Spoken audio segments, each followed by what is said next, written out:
الراجل مسألة بالنسبة له بسيطة، انت عايز السكر ب10 جنيه تحت امرك ب10 جنيه اهو.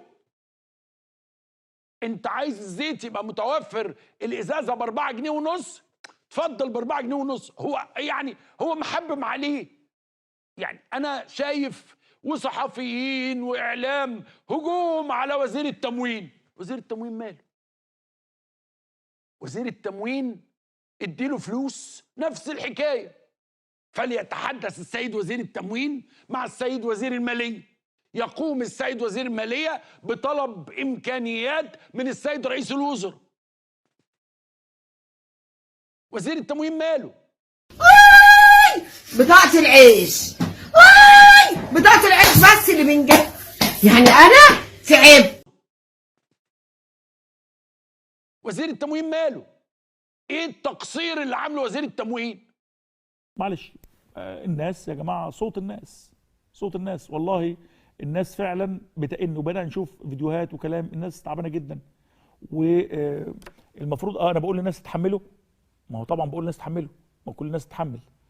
وفي نفس الوقت بقول للدوله الناس يعني رمضان والظروف صعبه جدا جدا، وفعلا الاسعار مبالغ فيها بشكل لا يتخيله احد.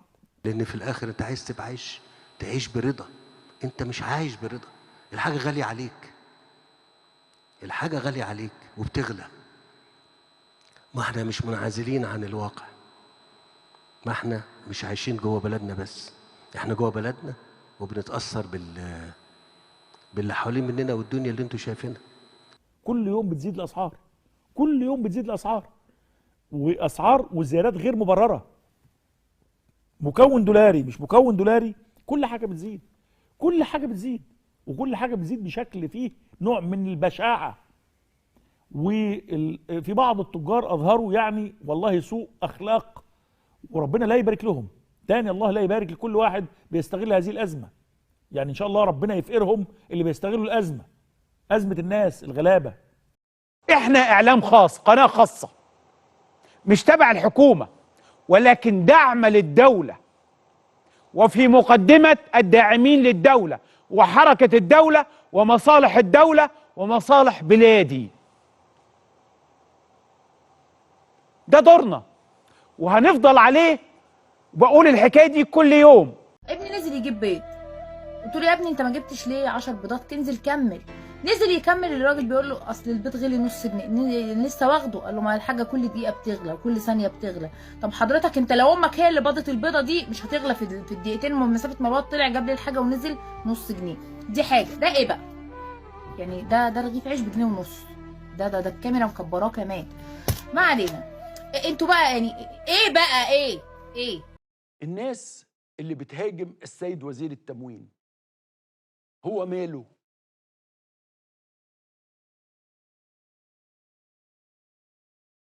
الناس اللي وقفت على وزير التموين وهو بيفتح اهل رمضان وهاجموه هو ماله؟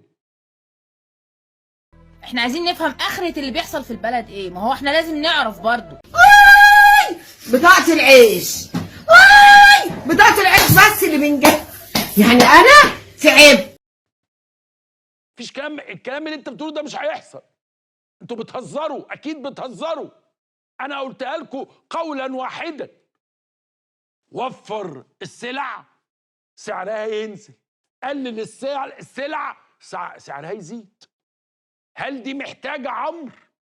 زمان كانت الحاجة رخيصة بس الشاب بيعرف يتجوز، كان رخيصة وفي فقر بس كان بيعرفوا يتجوزوا. لكن دلوقتي الشباب كلها متدمرة، مظلومة لأن لا شغلة ولا مشغلة. وعشان يشتغلوا هيشتغلوا بكام في الغلا ده؟ يركبوا بكام ويجوا بكام؟ الركوبة بس بكام وبتيجي بكام؟ عمال ما يجيب له أكلة ولا يعمل في الشغلة يا حول الله، خلاص اليومية كده انتهت. نقول إيه؟ إن أنتوا بتخلقوا فرق كبير جدا ما بين الناس اللي عايشين في مصر والناس اللي عايشين في ايجيبت. في ناس الدولار لو بقى ب 100 جنيه مش هتتأثر معيشتها، وفي ناس اتأثرت والدولار ب 18 جنيه. فما بالك النهارده والدولار واصل لحدود تجاوزت السعر اللي متعلق على اللوحة. هو ده اللي بيخلينا واحنا بنتكلم ان احنا مش بنعني ولا بنقصد شخوص، احنا بنستهدف سياسات، والغريب ان السياسات ديت لا يزال يدافع عنها حتى الان رغم النتائج. هو انت عايز تقول ايه؟ عايز النهارده تقول ان المصريين عايشين كويس؟ ده لا صناعه نافعه وماشيه مع الناس، ولا تجاره ماشيه مع الناس، ولا زراعه ماشيه في البلد. هنخالف ضميرنا؟ هنطلع نقول البلد ماشيه كويس وهي مش ماشيه كويس؟ طيب احنا بنقول الكلام ده مستندين على حقائق ولا بنفتري على الحكومه وعلى ادائها الاقتصادي؟ انتوا ليه بتهاجموا وزير التموين؟ بصرف النظر ان يبقى عندك ملاحظات ونجيبه في مجلس النواب ونقول له انت فاشل طب ما تمشوه.